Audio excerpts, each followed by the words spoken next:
Agora você ouve uma palavra de vida com o pastor Érico Rodolfo Bussinger.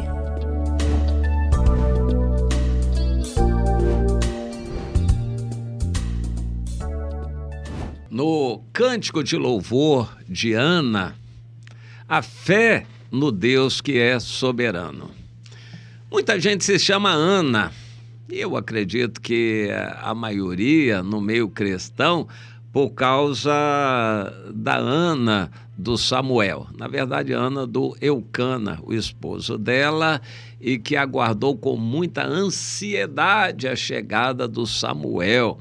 Eu creio que poucas mulheres passaram momentos tão tristes e desesperadores como a Ana.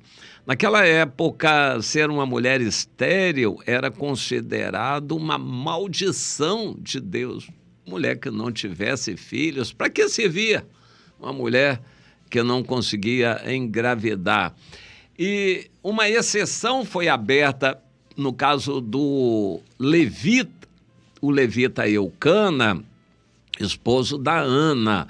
Deus permitia que a pessoa que não conseguisse ter filhos pudesse ter uma outra mulher, e foi o que o Eucana fez. Achou uma outra mulher chamada Penina, só que ela deu filhos, mas não deu felicidade para o Eucana.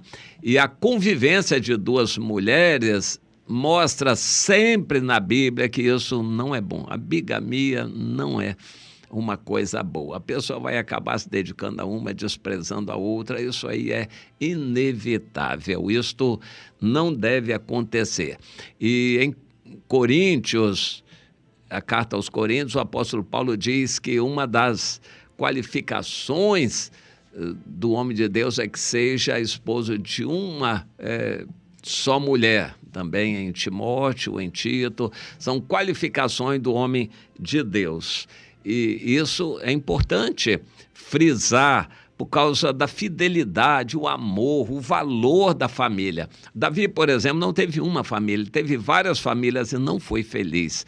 No final, por causa de um deslize dele, um pecado gravíssimo que puxou outros pecados, e aquilo foi um arraso na vida de Davi, o caso da Batseba, que fez com que ele se quebrantasse muito e, penalizado, pudesse se dedicar a Batseba e ali constituir um protótipo, pelo menos, de família. O Davi, a Batseba e o Salomão, com a assessoria do profeta de Deus chamado Natã. E foi assim que Deus permitiu tudo acontecer, para que Davi tivesse um filho a quem se dedicasse. Porque aos filhos anteriores ele tinha falhado, ele não tinha se dedicado a eles. Deus quer que os pais se dediquem a educar os filhos. As mães têm que falar com as filhas, ainda pequenas, sobre o casamento, o plano de casamento, o sonho de casamento, falar da importância da virgindade enquanto é criança.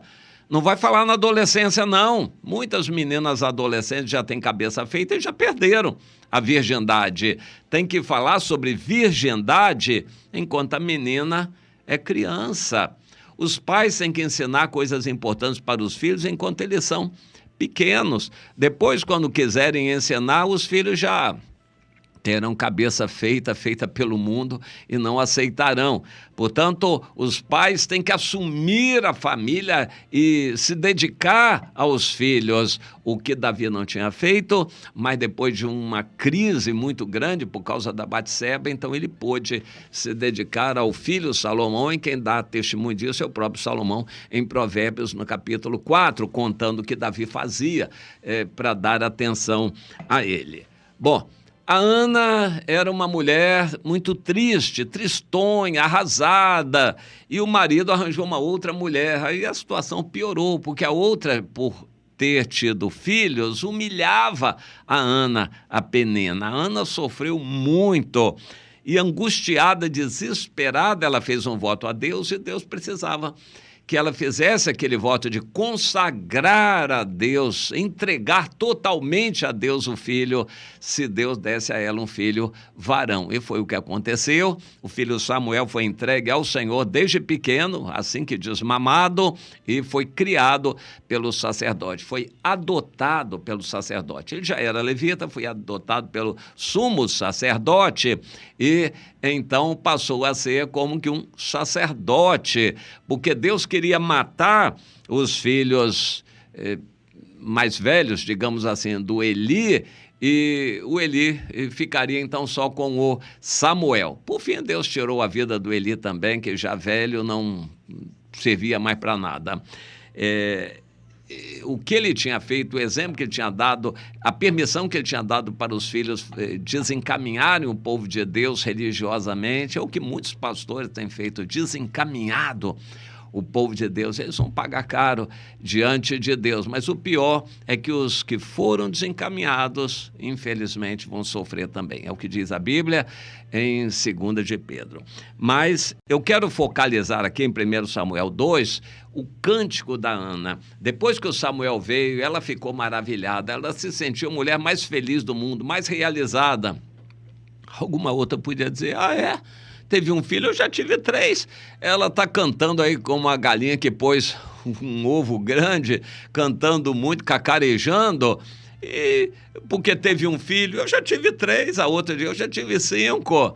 A Ana está cantando porque teve um filho? Não, pelo significado daquele filho e pelo amor que ela tinha ao Senhor. E eu quero ler um pouquinho desse cântico, quando ela agradeceu a Deus, louvou ao Senhor por ter tido aquele filho e disse, olha, Senhor, a minha alma se engrandece, se regozija no Senhor, a minha força está exaltada no Senhor, a minha boca se ri e eu louvo ao Senhor, porque não há santo como Ele, não há Deus além de ti, rocha nenhuma há como nosso Deus. Portanto, onde você estiver, não multiplique palavras de orgulho, porque é Deus que dá sabedoria e pesa todos os feitos na balança. O arco dos fortes é quebrado, mas os débeis são cingidos de força. O Senhor é aquele que tira a vida e a dá, faz descer a sepultura e faz subir. Interessante. Não é aquele que vai nascer e morrer, aquele que pega o morto e faz viver. Deus tem esse poder, tira a vida e a dá, faz descer a sepultura e faz subir. Deus tem esse poder. O Senhor levanta do pó o pobre, desde o monturo Ele exalta o necessitado para o fazer assentar entre os príncipes, para o fazer herdar o trono de glória, porque do Senhor são as colunas da terra. Interessante, Ana atribuiu ao Senhor todo esse poder, toda a glória e o poder de estabelecer governantes e autoridades, inclusive o que Deus fez com o filho dela. O Samuel foi guindado a uma posição, naquela época não havia rei em Israel, e Samuel foi guindado a uma posição de autoridade máxima em Israel, e o Samuel foi a autoridade máxima, rei, profeta e sacerdote. Ele funcionou como um governante civil, um juiz, tinha a autoridade de um rei, ele era um profeta de Deus e era um sacerdote. Ele era praticamente um legislador no nível de Moisés, e ele criou as escolas de profetas, e a partir dali de onde ele morava, em Ramá, ele foi realmente um grande líder que defendeu a unidade do povo. Eu acredito que na época de Samuel, subsequente a de Moisés, foi a época áurea do povo de Israel, segundo o projeto de Deus, sem rei humano, mas o povo unido separado, vivendo em tribos, mas mantendo uma unidade no Senhor. Foi talvez a época áurea, a época de Samuel, em que Deus demonstrou a verdadeira intenção dele com o povo de Israel em ser um povo diferente dos outros povos. Você entende isto? Mas o povo rejeitou aquele projeto de Deus, não queria ser um povo diferente, eles queriam ser um povo como os outros. Hoje, quando nós pregamos o evangelho, fazemos discípulos, organizamos reuniões, células nas casas e os irmãos estão em plena atividade, daqui a pouco aparece um fariseu no meio, mas você não tem igreja, tem que ter um templo, tem que ser uma religião como as outras. A gente diz, meu irmão, nós estamos na vida do Novo Testamento, exatamente como Jesus, os apóstolos, como era a igreja primitiva, nas casas e um povo em atividade o dia inteiro. Nós queremos redescobrir esse modelo. Estamos longe da formalidade religiosa, do legalismo vazio de templos frios. Nós queremos ser uma família. Esse é o projeto de Deus, a igreja assim, nas casas, em células, uma igreja viva, dinâmica, sem templos, sem necessariamente ter templo. Não é que seja pecado ter templo, mas não é essencial para a vida cristã. A vida cristã não depende de templo. Deus não está somente no templo. Deus habita dentro de nós, onde estão 2 ou 3 reunidos no nome dele. É preciso que entenda isso. Há muito crente que não entende. Será que você entende? E o projeto, então, de vida de Samuel foi o que Deus queria. O povo de Israel tinha liberdade, não pagava impostos, vivia separado.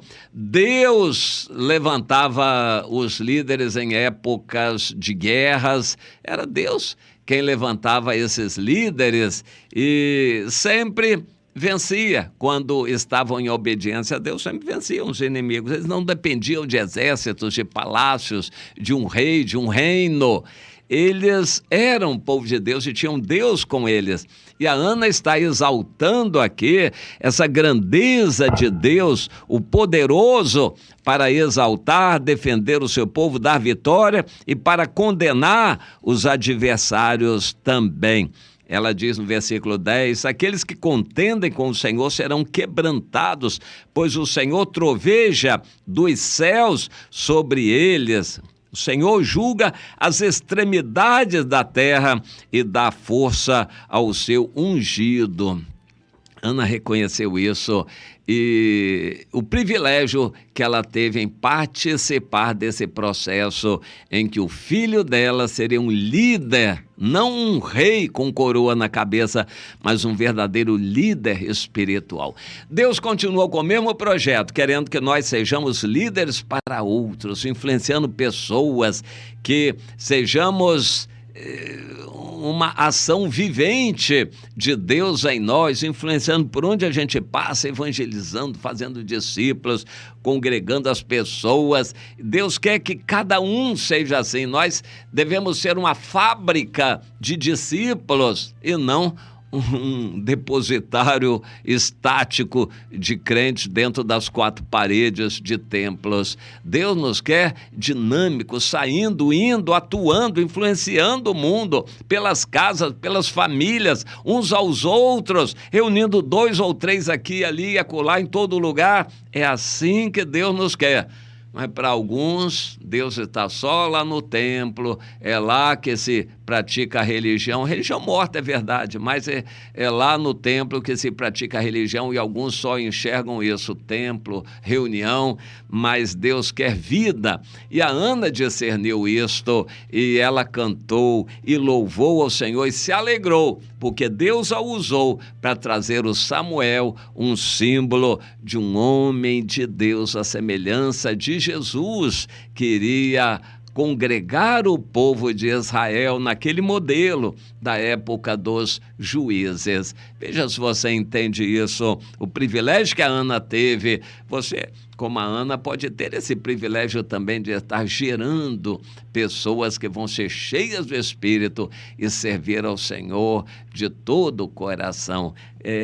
Queira, deseje no seu coração gerar filhos espirituais, discípulos, fazer discípulos que sejam pessoas assim para a glória do Senhor.